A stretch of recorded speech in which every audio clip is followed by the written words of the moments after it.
मसीह यीशु के बाबरकत और जलाली नाम में आप सबों की सलामती हो।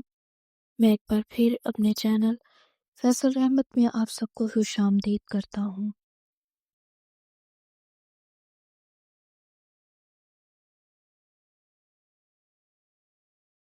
बाब 9 इस्लाम की गवाही। कुरान इलाही सहाइफ की सेहत व हक्कानियत की गवाही देता है और जो इसे पढ़ते हैं वो उसकी सादा गवाही से हैरान हो जाते हैं, जो इतनी वाज़े है कि उसके लिए किसी तशरीह की ज़रूरत नहीं। इस गवाही का बयान कई सूरतों में मिलता है। मसलन, बेशक हमने तौरात नाजिल फरमाई जिसमें हिदायत और रोशनी है। उसी के मुताबिक अंबिया जो खुदा के फरमाबरदार थे यहूदियों को हुक्म देते रहे हैं, और मशाइख और उलमा भी, क्योंकि वो किताब खुदा के निगहबान मुकर्रर किए गए थे और उस पर गवाह थे। सूरह मायदा आयत 44।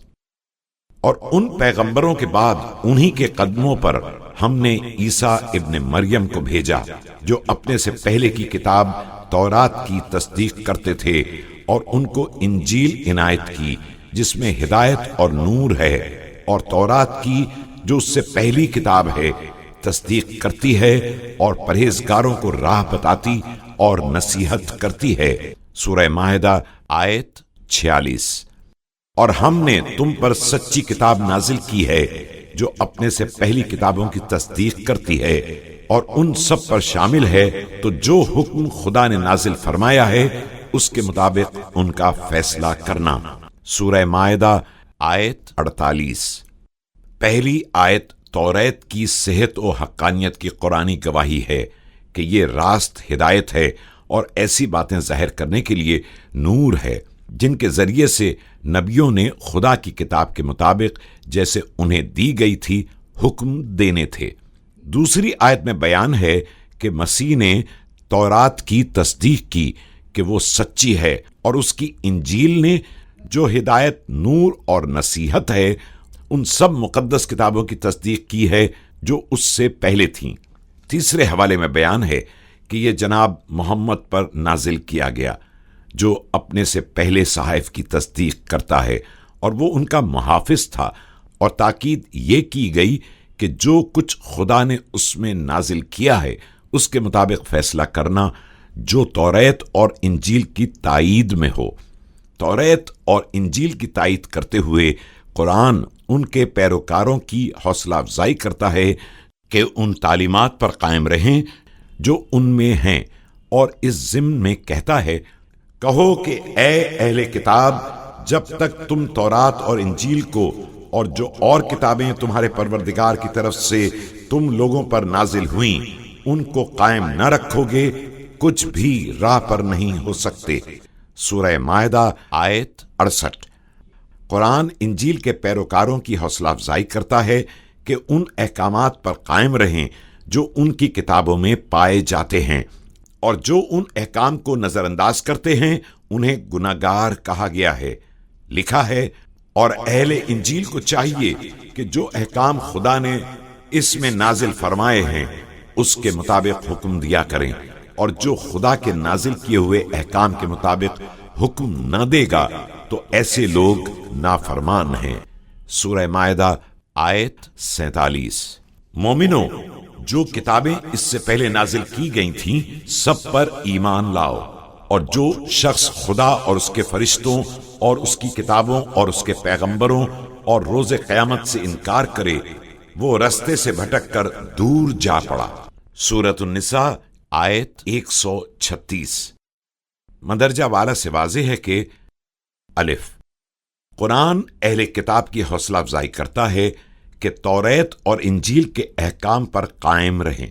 ये ज़िमनी तौर पर उनकी सेहत व हक्कानियत का एक एतराफ़ है, क्योंकि दोनों ईमानदार को रास्तबाजी की निजात में मजबूत रखते हैं और उनमें नसीहत पाई जाती है। बे, कुरान तमाम ईमानदारों बशमूल मुसलमानों को हुक्म देता है कि वो कुरान और उससे पहले नाजिल होने वाली किताब यानी तौरात और इंजील पर ईमान लाएं। ये मुसलमानों के लिए वाज़ेह दावत है कि वो तौरात और इंजील को कबूल करें اور ان پر ایمان لائیں اور مندرجہ ذیل آیت کے مطابق اسے قائم رکھیں۔ یہ وہ لوگ تھے جن کو ہم نے کتاب اور حکم یعنی شریعت اور نبوت عطا فرمائی تھی۔ اگر یہ یعنی کفار ان باتوں سے انکار کریں تو ہم نے ان پر یعنی ایمان لانے کے لیے ایسے لوگ مقرر کر دیے ہیں کہ وہ ان سے کبھی انکار کرنے والے نہیں۔ یہ وہ لوگ ہیں جن کو خدا نے ہدایت دی تھی، تو تم انہی کی ہدایت کی پیروی کرو۔ سورۃ الانعام آیت 89 اور 90۔ قرآن روحانی امور سے متعلق بائبل مقدس کے اختیار کو تسلیم کرتا ہے کہ جب محمد سے کہتا ہے کہ اور یہ تم سے یعنی اپنے مقدمات کیوں کر فیصل کرائیں گے جبکہ خود ان کے پاس تورات موجود ہے جس میں خدا کا حکم لکھا ہے، یہ اسے جانتے ہیں، پھر اس کے بعد اس سے پھر جاتے ہیں اور یہ لوگ ایمان ہی نہیں رکھتے۔ سورۃ المائدہ آیت 43۔ یہ آیت ظاہر کرتی ہے کہ وہ جو بائبل مقدس کے احکام پر قائم ہیں انہیں اپنے فیصلے کرانے کے لیے کسی دوسری کتاب سے رجوع کرنے کی ضرورت نہیں، جبکہ وہ جو اس الہی کتاب میں پائی جانے والی سچائی کو جاننے کے بعد اس سے پھر جاتے ہیں انہیں بے ایمان کہا گیا ہے۔ کہہ دو ان سے اے محمد کہ اگر سچے ہو تو تم خدا کے پاس سے کوئی کتاب لے آؤ جو ان دونوں کتابوں سے بڑھ کر ہدایت کرنے والی ہو، تاکہ میں بھی اسی کی پیروی کروں۔ سورۃ القصص آیت 49۔ یہ آیت جناب محمد کی رہنمائی کرتی ہے کہ ان سے کیا کہا جائے کہ جنہوں نے پہلے موسیٰ کے پیغام کو رد کیا تھا اور جو اس کے پیغام کو یہ کہہ کر رد کرتے ہیں کہ خدا کے پاس سے بائبل اور قرآن کے علاوہ کوئی اور کتاب لے کر آؤ جو بڑھ کر ہدایت کرنے والی ہو، اور ہم نے تم سے پہلے مردوں ہی کو پیغمبر بنا کر بھیجا تھا جن کی طرف ہم وہی بھیجا کرتے تھے۔ اگر تم لوگ نہیں جانتے تو اہل کتاب اہل ذکر سے پوچھ لو۔ سورۃ النحل آیت 43۔ تفسیر الجلالین میں لکھا ہے کہ اہل ذکر وہ ہیں جو توریت اور انجیل کے عالم ہیں، اور اگر آپ ان یعنی کتابوں سے واقف نہیں ہیں تو وہ ان سے واقف ہیں، اور آپ کو چاہیے کہ محمد پر ایمان لانے والوں سے زیادہ ان کا یقین کریں۔ تفسیر الجلالین صفحہ نمبر 357۔ در حقیقت یہ آیت ایک واضح گواہی ہے کہ خدا کے رسول اور نبی جنہوں نے اس ذکر کو تحریر کیا، روح القدس کی تحریک سے ایسا کیا۔ دوسری آیات جن کا ہم نے اقتباس کیا ان کے ساتھ ساتھ یہ آیت تائید کرتی ہے کہ قرآن بائبل مقدس کو ہدایت، نور، ذکر، خدا کا حکم اور اس کی وحی سمجھتا ہے۔ خدا نے مسلمانوں کو حکم دیا ہے کہ جو وہ نہیں جانتے ان کے بارے میں ہم سے پوچھیں۔ کیا یہ قرآن سے واضح اعتراف نہیں ہے کہ ہمارے مقدس صحائف معتبر ہیں اور ان میں تحریف نہیں ہوئی؟ وہ مسیح کے رسولوں کی بائبل مقدس اور اس کے الہام کے معتبر ہونے کی گواہی سے متفق ہیں۔ خدا کی خدمت میں سرگرم پولس رسول نے لکھا، ہر ایک صحیفہ جو خدا کے الہام سے ہے تعلیم اور الزام اور اصلاح اور راست بازی میں تربیت کرنے کے لیے فائدہ مند بھی ہے، تاکہ مرد خدا کامل بنے اور ہر ایک نیک کام کے لیے بالکل تیار ہو جائے۔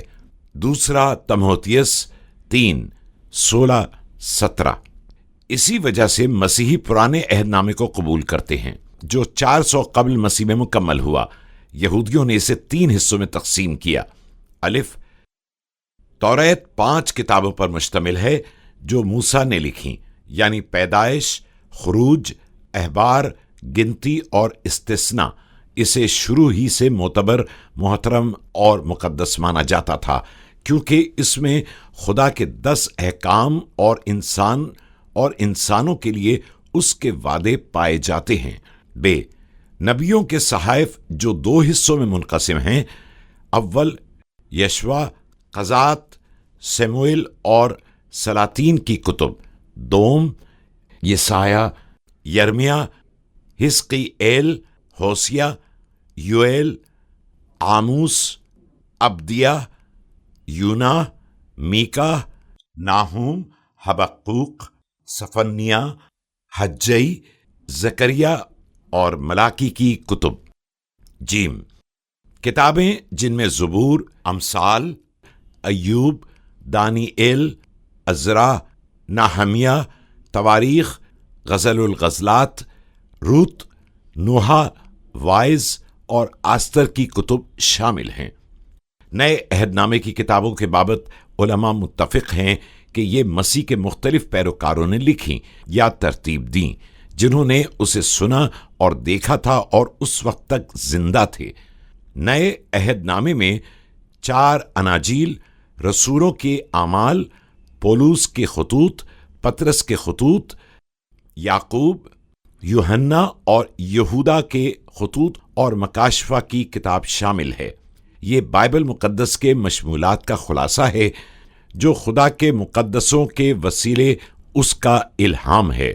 खुदा ने इसकी बहुत एहतियात के साथ हिफाजत की है। उसने वफादार आदमियों को चुना कि उसके मुकाशफों को तहरीर करें और इसी तरह दुनिया की ज़बानों में उनका तर्जुमा करें। इसमें कोई शक नहीं कि आज 1400 ज़बानों और बोलियों में इसकी मौजूदगी साबित करती है कि खुदा ने अपने कलाम पर निगाह रखी और उसकी अबद तक हिफाजत करता है। यकीनन कौमें आती जाती रहेंगी, ज़बानें मौकूफ़ हो जाएंगी और दुनिया बदल जाएगी, लेकिन कीमती बाइबल मुक़द्दस हमेशा कायम रहेगी, क्योंकि इसमें हर ज़माने और हर जगह के मर्द औरत, गरज तमाम इंसानों के लिए खुदा का पैगाम पाया जाता है। मेरा मतलब यसू मसीह के वसीले से निजात का पैगाम है जो सब के लिए है, चाहे वो सफ़ेद हों या काले या किसी भी ज़ुबान और नस्ल से ताल्लुक़ रखते हों। इस इलाही किताब में ज़िंदगी बख्श क़ुव्वत है जो उन सब को मिलती है जो यसू मसीह को ईमान से निजाहत दहिंदा कबूल करते हैं और खुदा के फर्जंद बन जाते हैं। बाब 10, एक नागुज़ीर सवाल। मंदरजा बाला नुकात का अहाता करने के बाद हम ज़रूरी समझते हैं कि जो दावा करते हैं कि बाइबल मुक़द्दस तहरीफ शुदा है और इस ज़िम्न में साइंसी और तारीख़ी दलाइल पेश करते हैं, उनसे पूछें कि कब ये तहरीफ वाक़े हुई। अगर वो कहें कि ये मसीह से पहले वाक़े हुई, तो हम उनसे ये कहते हैं कि मसीह ने तो खुद इन मुक़द्दस सहाइफ की सेहत की तस्दीक की है। मसलन, अलिफ, उन नबूवतों का इक़्तिबास किया जिनमें उनका जिक्र मौजूद था। उसकी एक मिसाल यसाया नबी की नबूवत है, जिसका इक़्तिबास मसीह ने नासरत के एक इबादत खाने में किया, जिसमें लिखा है, खुदावंद खुदा की रूह मुझ पर है, क्योंकि उसने मुझे मसा किया ताकि हलीमों को खुशखबरी सुनाऊं। उसने मुझे भेजा है कि शिकस्ता दिलों को तसल्ली दूं, कैदियों के लिए रिहाई और असीरों के लिए आज़ादी का ऐलान करूं, ताकि खुदावंद के साल मकबूल का और अपने खुदा के इंतकाम के रोज़ का इश्तिहार दूं और सब गमगीनों को दिलासा दूं। यसाया बाब 61 आयत 1-2। लूका इंजील नवीस हमें आगाह करता है कि जब मसीह ने इस नबूवत को पढ़ा जिसमें उसका जिक्र था, तो उसने सुनने वालों को बताया, आज ये नविश्ता तुम्हारे सामने पूरा हुआ। लूका बाब 4 आयत 21। बे, यहूदियों की हौसला अफजाई की कि वो किताब मुक़द्दस को पढ़ें और उसे समझें। तुम किताब मुक़द्दस में ढूंढते हो क्योंकि समझते हो कि उसमें हमेशा की जिंदगी तुम्हें मिलती है, और ये वो है जो मेरी गवाही देती है। यूहन्ना बाब 5 आयत 39। जीम, सदूकियों को सरजनिश की कि वो किताब मुक़द्दस से वाकिफ नहीं। क्या तुम इस सबब से गुमराह नहीं हो कि न किताब मुक़द्दस को जानते हो न खुदा की कुदरत को। मरकस बाब 12 आयत 24। दाल, इब्लीस की आजमाइशों के मुकाबले में सहाइफ मुक़द्दसा को एक हथियार के तौर पर इस्तेमाल किया। हम पढ़ते हैं कि यर्दन के बयाबान में मसीह ने बाइबल मुक़द्दस की आयात का इक़्तिबास करने से इब्लीस की आजमाइशों को शिकस्त दी। पहली आजमाइश के जवाब में आपने कहा, इंसान सिर्फ रोटी ही से जीता नहीं रहता, बल्कि हर बात से जो खुदावंद के मुंह से निकलती है। इस्तिस्ना बाब 8 आयत 3। दूसरी आजमाइश के जवाब में कहा, तुम खुदावंद अपने खुदा को मत आजमाना। इस्तिस्ना बाब 6 आयत 16। जबकि तीसरी आजमाइश का मुकाबला ये कहकर किया, तू खुदावंद अपने खुदा का खौफ मानना और उसी की इबादत करना। इस्तिस्ना बाब 6 आयत 13। मसीह के रसूलों ने अपनी तहरीरों की ताईद में पुराने अहदनामों के हवालों का इक्तिबास करने से अपने खुदावंद की मिसाल की पैरवी की। मसलन यहूदा इस्करियोती की मौत का जिक्र करते हुए कहा कि उसका घर उजड़ जाए और उसमें कोई बसने वाला न रहे और उसका ओहदा दूसरा ले ले। आमाल बाब 1 आयत 20 और ज़बूर 109 आयत 8। जब उन्होंने ईद पेल्तिकोस के दिन रूहुल कुद्स के बारे में बात की तो वजाहत की कि ये वो बात है जो योएल नबी की मारिफत कही गई है कि खुदा फरमाता है कि आखिरी दिनों में ऐसा होगा कि मैं अपने रूह में से हर बशर पर डालूंगा और तुम्हारे बेटे और तुम्हारी बेटियां नबूवत करेंगी और तुम्हारे जवान रोया और तुम्हारे बुढ़े ख्वाब देखेंगे, बल्कि मैं अपने बंदों और अपनी बंदियों पर भी उन दिनों में अपने रूह में से डालूंगा और वो नबूवत करेंगी। आमाल बाब 2 आयत 16 से 18 और यूएल बाब 2 आयत 18-19। क्या ये मुमकिन है कि मसीह और उसके रसूल अपने रसूल होने की और अपनी तालीमात की तस्दीक तहरीफ शुदा सहाइफ से करते और फिर लोगों की तलकीन करते कि वो उन्हें पढ़ें और उनके अहकामात पर अमल पैरा हों? कौन ये कह सकता है कि मसीह और उसके रसूल तहरीफ से वाकिफ न थे और अपनी लाइल्मी में उन्होंने उनसे इख्तिबासात किए?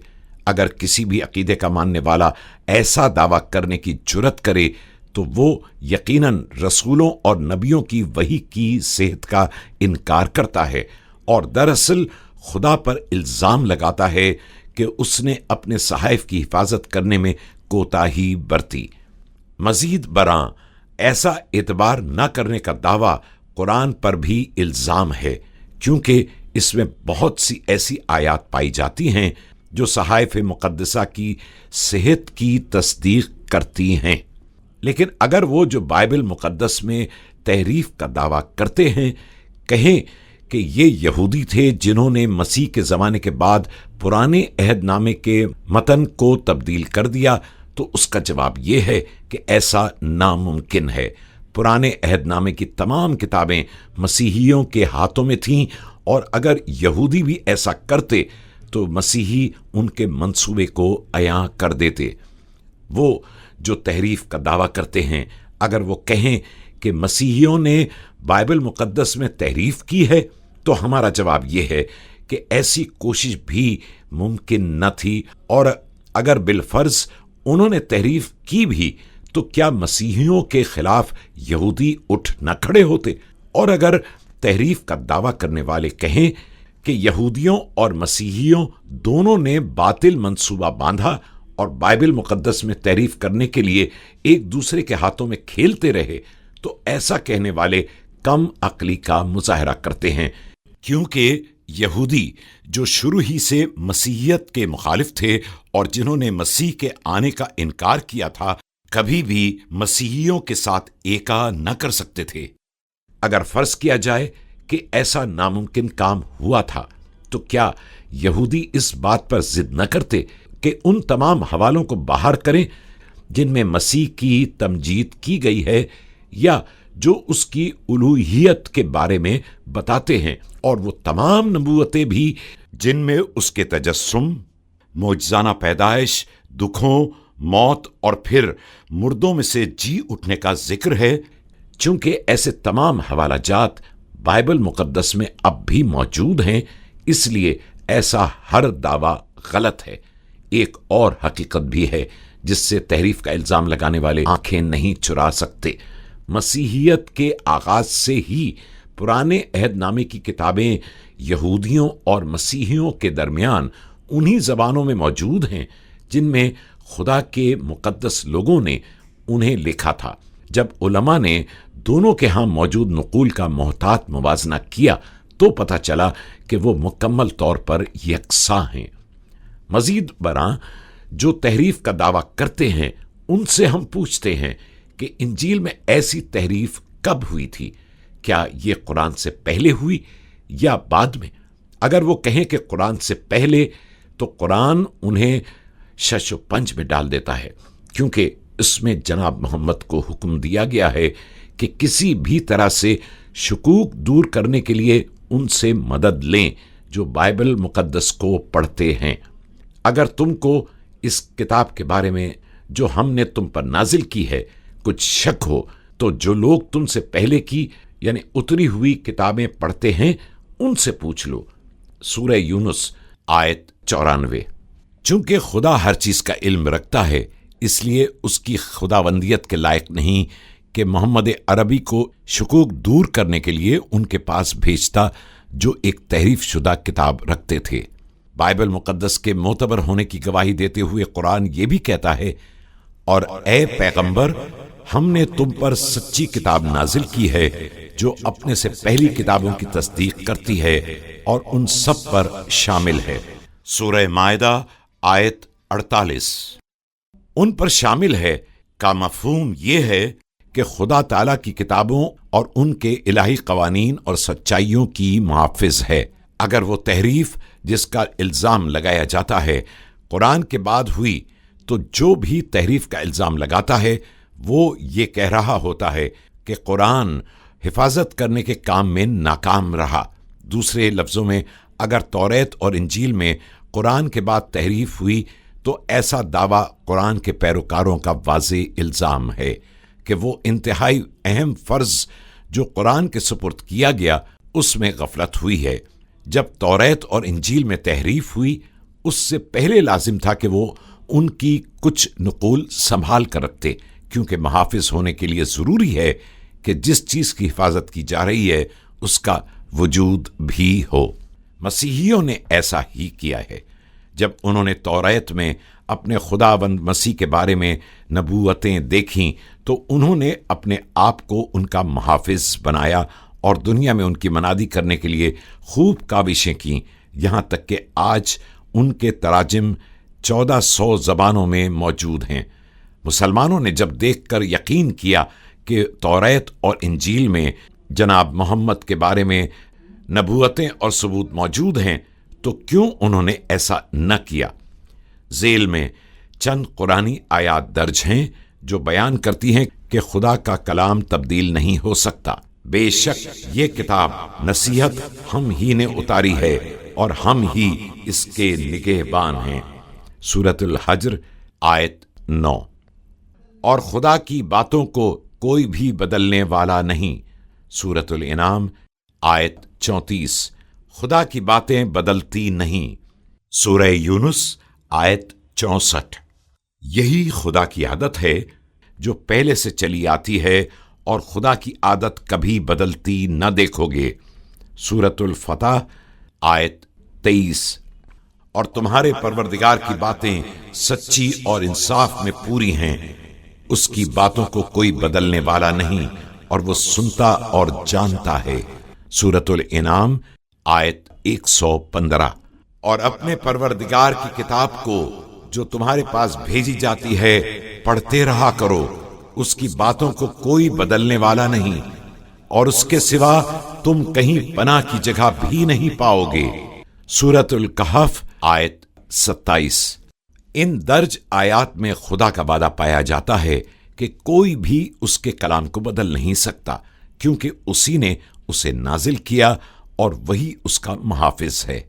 इन सब बातों का अहाता करने के बाद हम ये सवाल करना जरूरी समझते हैं, अगर मुसलमानों का एक ग्रोह जो हर मामले में कुरान की पैरवी करता हो, अहले किताब के पास किसी इलाहियाती मसले के बारे में पूछने के लिए जाना चाहे और राह में एक ऐसे ग्रोह से मिले जो तहरीफ का इल्जाम लगाता है और उनसे कहे जैसा कि कुरान हमें तलकीन करता है, हम अहले किताब के पास जा रहे हैं ताकि उनसे कुछ बातों के बारे में पूछ सकें। तो क्या वो जो तहरीफ का दावा करते हैं उनसे कहने की जुर्रत करेंगे? उनके पास मत जाओ, क्योंकि उनकी किताब में तहरीफ हो गई है। और अगर वो ऐसा कहने की जुर्रत करें तो उससे पहले ग्रोह का क्या जवाब होगा? क्या वो उनका यकीन करेंगे जो तहरीफ का दावा करते हैं, या कुरान का यकीन करेंगे जो कहता है कुछ शक हो तो जो लोग तुमसे पहले की उतरी हुई किताबें पढ़ते हैं उनसे पूछ लो? ये सवाल एक और सवाल की तरफ हमारी रहनुमाई करता है। अगर मुतशक्कक लोगों ने तौरेत और इंजील में तहरीफ का नजरिया उन तक पहुंचाया है और वही इल्जाम कुरान पर भी लगाते हैं और दावा करते हैं कि यह तहरीफ शुदा है, तो उनके तहरीफ के नजरिए को मानने वाले क्या कहेंगे? वो इस हकीकत को मुस्तरद करने के बाद कि खुदा ने वादा किया है कि वो अपनी मुकद्दस किताबों की हर तरह की आमिज़श और तहरीफ से हिफाजत करता है, क्या जवाब देंगे? एक तीसरा सवाल भी है। एक औसत दर्जे का मुसलमान जो तहरीफ का इल्जाम लगाने वालों के दावे को कबूल करता है, कुरान के मंदरजा झेल अल्फाज को पढ़कर उसे किस किस्म के रवैये का इजहार करना चाहिए? ये किताब यानी कुरान मजीद, इसमें कुछ शक नहीं कि कलाम खुदा है, खुदा से डरने वालों की रहनुमा है, जो गैब पर ईमान लाते और आदाब के साथ नमाज पढ़ते और जो कुछ हमने उनको अता फरमाया है उसमें से खर्च करते हैं, और जो किताब ए मोहम्मद तुम पर नाजिल हुई और जो किताबें तुमसे पहले पैगंबरों पर नाजिल हुई सब पर ईमान लाते और आखिरत का यकीन रखते हैं, यही लोग अपने परवरदिगार की तरफ से हिदायत पर हैं। सूरह बकरा 2:1-5। मुसलमानों, कहो कि हम खुदा पर ईमान लाए जो किताब हम पर उतरी उस पर, और जो सहीफे इब्राहीम और इस्माइल और इसहाक और याकूब और उनकी औलाद पर नाजिल हुए उन पर, और जो किताबें मूसा और ईसा को अता हुई उन पर, और जो और पैगंबरों को उनके परवरदिगार की तरफ से मिली उन पर, सब पर ईमान लाए। हम उन पैगंबरों में से किसी में कुछ फर्क नहीं करते और हम उसी खुदाए वाहिद के फर्मा बरदार हैं। सूरह बकरा आयत 136। अगर पहले की उतरी हुई किताबों में तहरीफ हुई है और वो बदल गई हैं, तो कैसे कुरान उन्हें जो उसकी तालीमात पर ईमान लाए हैं हुक्म दे सकता है कि उन्हें कुरान और दीगर पैगंबरों की किताबों में कोई फर्क नहीं करना? क्या तहरीफ का ऐसा दावा खुदा की रास्तबाजी, उसकी सच्चाई और वकार पर एक इल्जाम नहीं होगा? तारीख की सच्चाई को लीजिए। वो सब जिन्होंने तारीख पढ़ी है जानते हैं कि मसीहियों ने रसूली दौर से 4वीं सदी ईस्वी के शुरू तक यहूदियों और गैर यहूदियों दोनों के हाथों ईज़ा रसानी और तशद्दुद का सामना किया और उसे बर्दाश्त से सहा, जिससे तमाम दुनिया और ख़ास तौर पर उन्हें दुख पहुंचाने वाले हैरान हो गए। ये बर्दाश्त इंजील मुक़द्दस पर उनके ईमान और उसके इलाही उसूलों के साथ उनकी वाबस्तगी का नतीजा थी। तारीख हमें बताती है कि वो खुशी खुशी शहीद हुए क्योंकि वो मसीह से मोहब्बत रखते थे और उसके इस हुक्म के ताबे रहे कि मौत तक वफादार रहें। उनमें से बहुत सौ को इंतहाई सख्त किस्म की अजियतों का सामना करना पड़ा क्योंकि उन्होंने मसीह का इनकार करने और उसकी इंजील को रद्द करने से इनकार कर दिया और दुनिया की आर्जी खुशियों के मुकाबले में किसी भी तरह की मौत को कबूल करने को तरजीह दी। मसीहियत की तारीख का जायजा ले लीजिए। आप गवाहों की एक कसीर तादाद के बारे में पढ़ेंगे जिन्होंने तशद्दुद तो बर्दाश्त किया लेकिन किसी तरह का समझौता करके जान न छुड़ाई क्योंकि उनकी निगाहें मुस्तकबिल की जलाली क़यामत पर थीं। क्या कोई मान सकता है कि मसीही जिन्होंने इतनी बड़ी कुर्बानियां दी اور انجیل کے اصولوں کی خاطر دکھ برداشت کیے انجیل مقدس میں تحریف کرنے کی ہمت کر سکتے تھے؟ کیا مسیحی کسی دوسرے کو، چاہے اس کا کوئی بھی عہدہ ہوتا، خدا کے کلام انجیل مقدس کے کسی ایک لفظ کو بھی بدل دینے کی اجازت دے سکتے تھے، جبکہ ان کے پاس یہ رسولی حکم تھا؟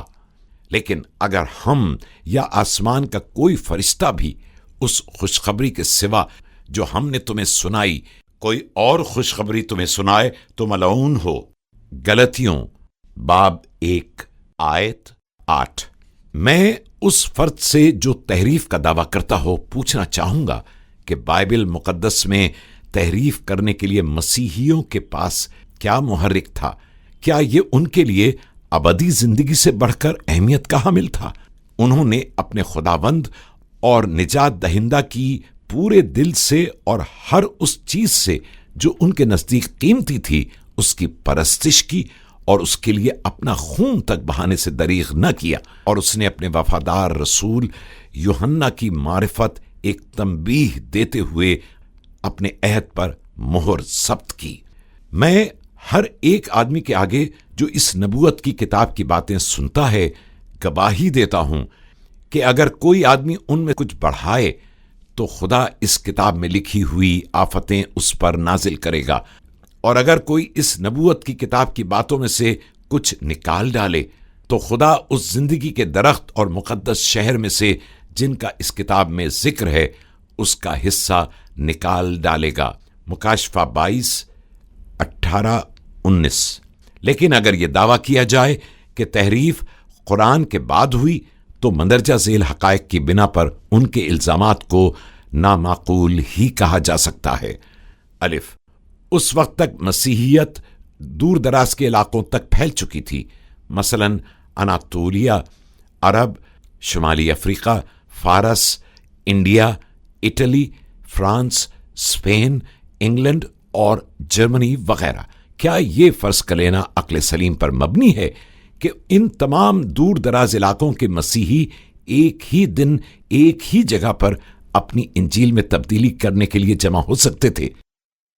بے، اوپر مذکورہ علاقوں میں مسیحیت کو قبول کرنے والے سب لوگوں کی ایک زبان نہ تھی، بلکہ وہ فرق زبانیں بولتے تھے، اور بائبل مقدس مختلف زبانوں میں ان کے درمیان موجود تھی، جس کی بنا پر صحائف مقدسہ میں تبدیلی کرنے کے لیے ایک ہونے کا امکان ناممکن تھا، خاص طور پر اس وقت جبکہ یہ لوگ ایک دوسرے کی زبان سے ناواقف تھے۔ جیم، 4 صدی عیسوی میں مسیحی اپنے مذہبی عقائد کی وجہ سے کئی گروہوں میں منقسم تھے۔ ہر کسی نے اپنے خیالات کو بائبل مقدس کے متن سے ثابت کرنے کی کوشش کی۔ تشریح کے تناظر میں کئی بحثیں اور مجلسیں ہوئیں تاکہ تعلیمی اختلافات پر گفتگو ہو۔ ان میں سے ایک انتہائی اہم نقائیہ کی کونسل تھی، جس کا اختتام ایریس اور اس کے پیروکاروں کی بدعت کے رد کرنے کی صورت میں نکلا۔ اس سارے تناظر میں یہ دعویٰ کہ مسیحیوں نے انجیل میں تبدیلی کی سازش کی خلاف عقل معلوم ہوتا ہے۔ اس بنا پر تحریف کا دعویٰ کرنے والوں سے ہم یہ پوچھتے ہیں کہ وہ وقت اور جگہ بتائیں جہاں تبدیلی کی گئی اور اس کے مرتکب کیسے اس پر متفق ہوئے۔ دنیا میں دیانتدار مورخین کی کبھی بھی کمی نہیں رہی اور انہوں نے دنیا کے واقعات کی تواریخ محفوظ کی ہیں۔ کیا کوئی کسی یہودی، مسلمان یا کسی اور قوم کے ایسے تاریخ دان کا نام بتا سکتا ہے جس نے بیان کیا ہو کہ دنیا کے ان لوگوں کی جنہوں نے یہودیت اور مسیحیت کو قبول کیا تھا، جن کے مختلف عقائد اور مختلف زبانیں تھیں، ان کی کبھی کوئی کانفرنس ہوئی تھی جہاں خدا کے کلام کو بگاڑنے کا عمل واقع ہوا تھا؟ فرض کریں کہ اگر ایسا ہوا تھا تو کیا کسی کو توفیق نہ ہوئی کہ یہودیوں اور مسیحیوں کی ساز باز کی گواہی کے طور پر اصل نسخوں کی نقول کو محفوظ کر لیتا؟ یقیناً اگر ایسی سازش ہوئی تھی تو اس کا مطلب یہ ہوتا کہ خدا کی شریعت کو بگاڑنے کے نتیجے میں یہودیوں اور مسیحیوں کے درمیان عناد ختم ہو گیا تھا۔